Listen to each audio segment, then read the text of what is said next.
Guess I'm a little perplexed right now. Starting to think about things.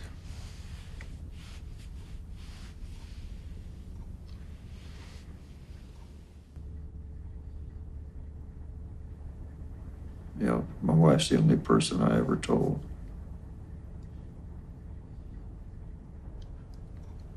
I never told anybody, not my parents, not my brother, not my best friends, not my wife.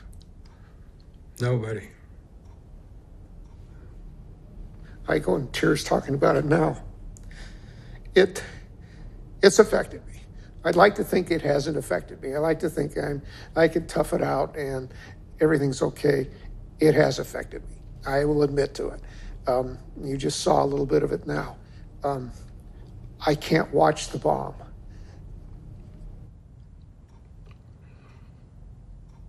Hood was the biggest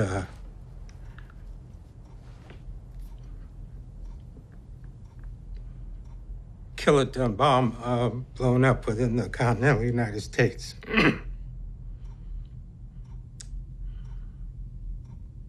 The morning of July 5th, 1957, about 4 in the morning, they put us in a trench.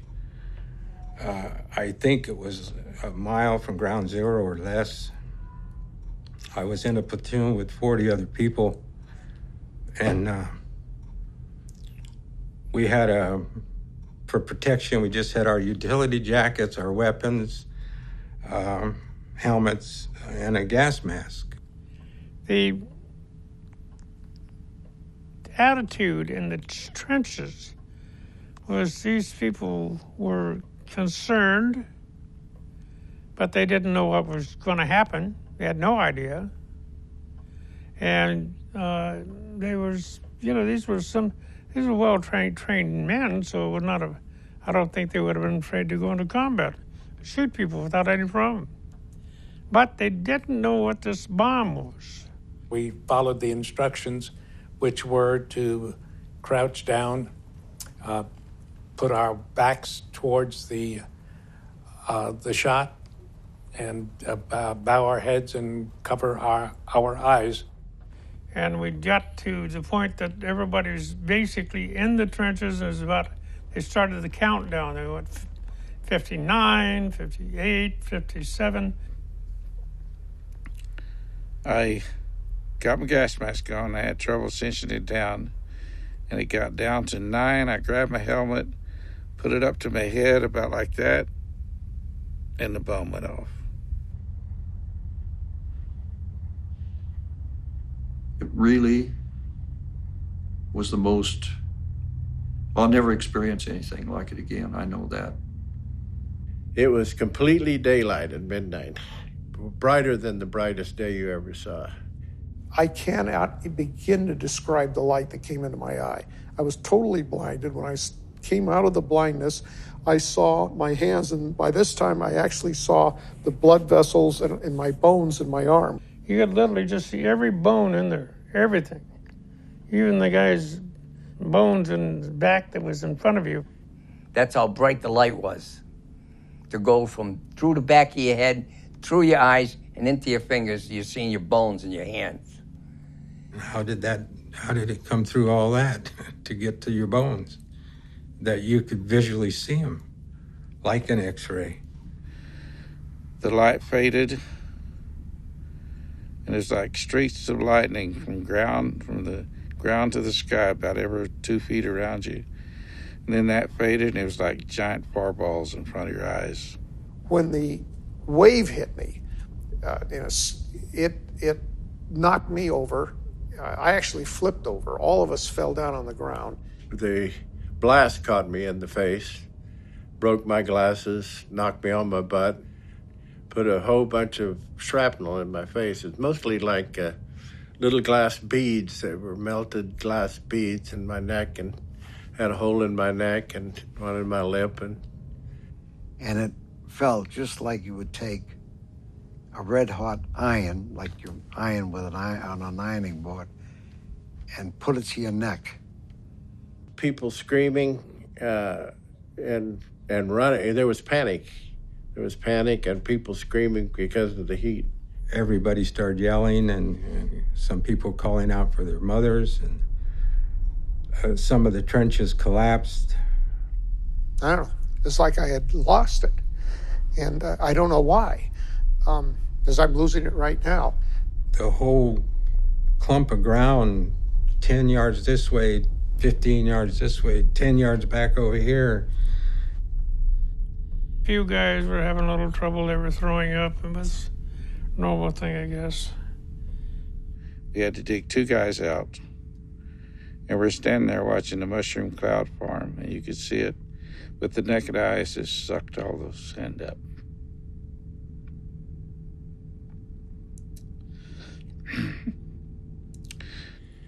There was people were gathering then, kind of coming back and looking at this spectacular shot.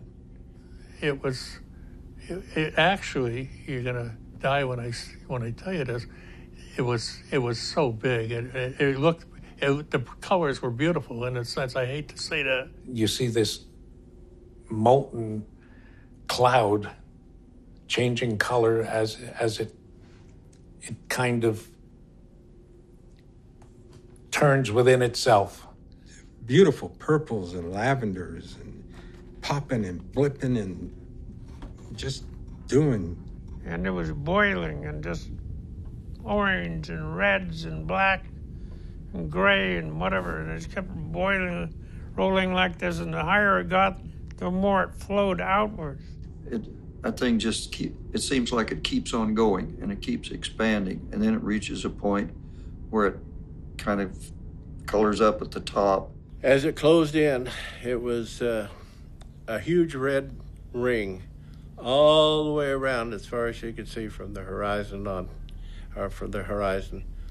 And as it closed up like an aperture on a camera, on one side of the red ring was daylight, on the other side was night. I saw planes going through it, which, even at its growth stage, we were flying aircraft through it.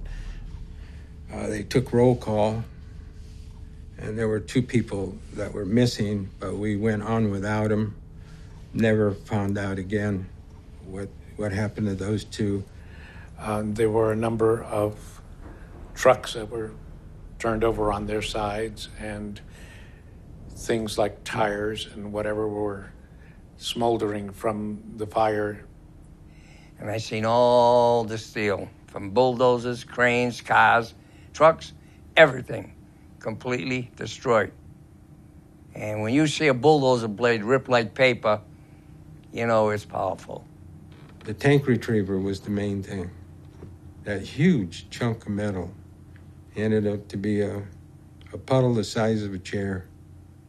In the course of this, there was a 1-star general, Marine general, who was bewildered, and I guess he had kind of temporarily lost his cool, and he says, "I don't know where I am.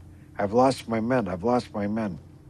And I says, "Calm down, General." I says, "Look," I says, I've been in a few of these shots now. It's okay. We just got to wait till the dust settles a little bit." And he was all upset. I don't know. I think I calmed him down, but he was pretty upset.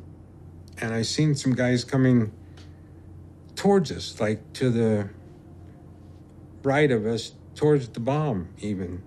Like they were walking towards us as we were walking to the left of the blast.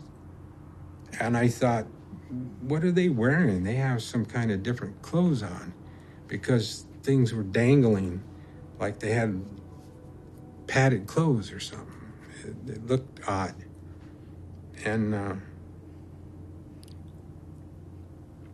through some other people and talking over the years, I think it was their flesh. Nobody had uniforms that dangled like that. I think a lot of us knew that this was not a good thing for us.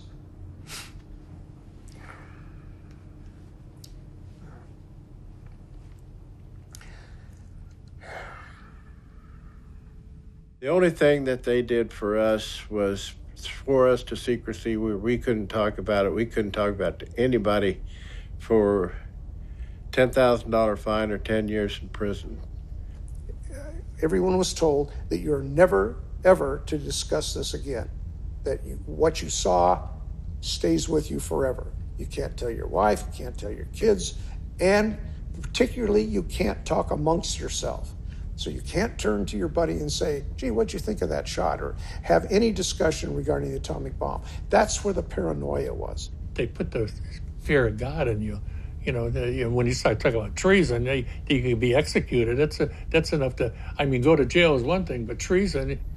It haunts me to think of what I had witnessed and not realized at the time the import of what we were doing at the time, actually serving as guinea pigs. We were just, it was like an experiment animal to use in a lab.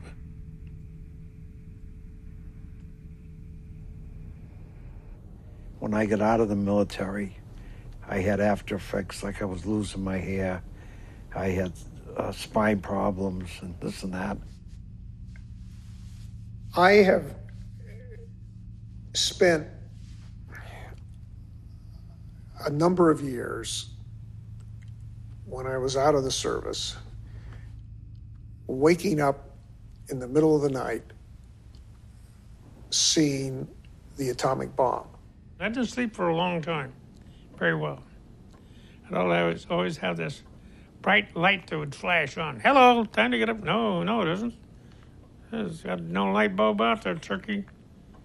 You're just dreaming you had, I had developed a tumor in 2004 when I went down and registered as an atomic vet. And it turned out that the tumor was called schwannoma tumor. It was caused by ionized radiation. And for 10 years now, I've been trying to get compensation for that, but the government does not want to admit to anybody that was harmed by any radiation. They've been putting me off for over 10 years now. Well, they knew everything that was going to happen and what danger was involved in it. They're just hoping you all die before they have to do anything.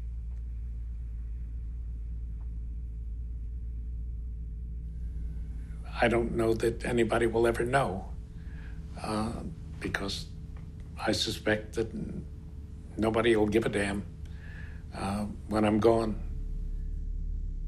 If it was done for science and the availability to the rest of the human race to know that we don't need it, it's way too devastating. If you could just see the colors, if you could just hear it, not on the television or in a movie, but the actual thing, I think you would agree with me. Whoever is listening to this.